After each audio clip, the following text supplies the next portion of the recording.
মানুষ আসলে এক অদ্ভুত সৃষ্টি। একই মানুষ কারো কাছে শান্তির এবং কারো কাছে বিরক্তির কারণ। কেউ আমাদের হারানোর ভয় করে, আবার কেউ আমাদের চলে যাওয়া টেরই পায় না। আসসালামু আলাইকুম, হ্যালো এভরিওয়ান।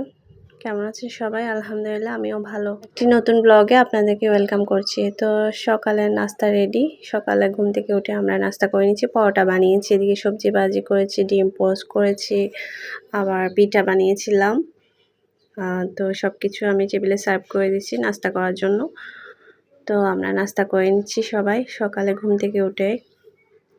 সকাল থেকে ঘুম থেকে উঠে মানে নাস্তা বানানোটা খুবই বিরক্তির কারণ লাগে আমার। সারাদিন কাজ করতে পারি, কিন্তু নাস্তা বানানোটা খুবই বিরক্তিকর মনে হয় আমার থেকে। এরপরও বানানোর চেষ্টা করি, কী করব, হোটেলে খাওয়ার থেকেও বাসায় বানানোর খাবার অনেক ভালো। তো আমার হাজব্যান্ড বাজার নিয়ে আসছে, এদিকে সামুদ্রিক মাছ নিয়ে আসছে, ওনার বেশি পছন্দ। সামুদ্রিক মাছ অবশ্যই শরীরের জন্য ভালো। তো আমিও পছন্দ করি মাঝে মাঝে, মোটামুটি। আমি এত বেশি পছন্দ করি না। তো বাজারগুলো সব ধুয়ে রাখবো, ধুয়ে কেটে আনছে, ধুয়ে পরিষ্কার করে রান্না করবো আর কি। তো সবজিও কেটে নিব, সব কিছু কাটাকুটার পর ধুয়ে রান্না বসিয়ে দিব আর কি চুলায়। তো আমি মাছটা চুলায় বসিয়ে দিচ্ছি কষিয়ে। আসলে সকাল টাইমে আমার নাস্তা খাওয়ার পরে আমার কিছুই করতে ইচ্ছা করে না, কিছুক্ষণ বসে থাকতে হয়। তো এখন আমার হাজব্যান্ড তো সকাল সকালে বাজার নিয়ে আসে।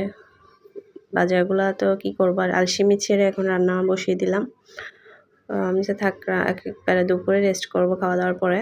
তো মাছও ফ্রাই করে নিচ্ছি, এদিকে আমার রান্না বান্না হয়ে গেছে। আপনাদের সাথে কথা বলতে বলতে আমার মাছ রান্না হয়ে গেছে। এদিকে সবজি ভাজি করেছি বরবটি আর আলু দিয়ে।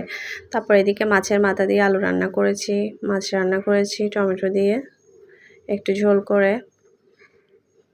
হচ্ছে আমার দুপুরের রান্না।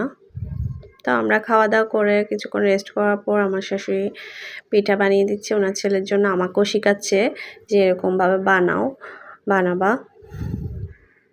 তো এটা হচ্ছে বিন্নি চালের পিঠা, গজ্জা পিঠা বলে আমাদের চট্টগ্রামে। তো আমাকে বলতেছে আমার শাশুড়ি ওই নারকেলটা একটু গুড় দিয়ে করে নিতে। তো আমি নারকেলটা গুড় দিয়ে ভেজে নিচ্ছি ভালো করে পুর দেওয়ার জন্য আর কি পিঠার মধ্যে। তো এই যে আমার শাশুড়ি অলরেডি বানিয়ে নিচ্ছে, উনি আমাকে দেখিয়ে দিচ্ছে প্রথমটা আমি দেখিয়ে দিচ্ছি, পরেরটা তুমি বানাবা।